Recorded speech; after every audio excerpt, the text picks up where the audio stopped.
This week, our cameras took us to Dukana in Marsabit County, a place where hunger is not just a crisis, but a generation-to-generation inheritance.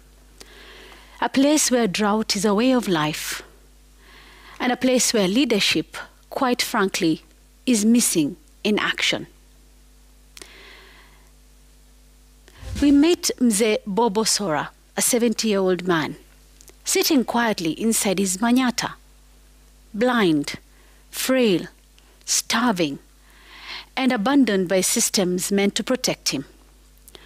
This is a man who once walked proudly across the vast plains with more than 200 goats. Today, he cannot even see the 5 goats he has left, and he says, life has lost meaning. Imagine being so overwhelmed by hunger and despair that death feels easier than waking up to another day. But as painful as Bobo's story is, it is not the only one. Such sad incidents are repeated across Laisamis, Kor, and Bala.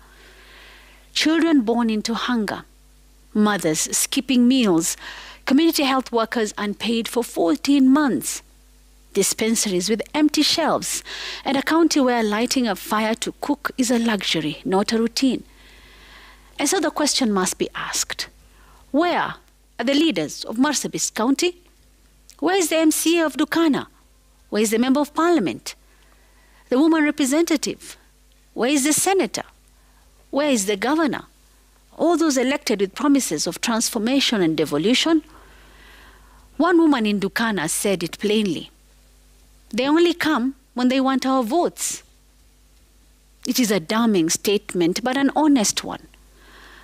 While families in Dukana boil maize and beans as their only meal in 24 hours, their leaders are nowhere to be seen. Perhaps they're in Nairobi.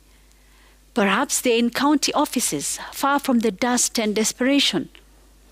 But certainly, they're not where they are needed most. It is a stark, painful reminder of leadership failure, an indictment of elected officials who have abandoned the very people whose votes put them in office. According to the Red Cross, more than 740,000 children under 5 in Kenya are acutely malnourished, and over 100,000 pregnant and lactating women need urgent treatment. These are not just numbers. They are a reflection of a country that continues to respond to predictable crises with surprise, and leaders who continue to act like drought is breaking news event. Northern Kenya has endured drought after drought for decades.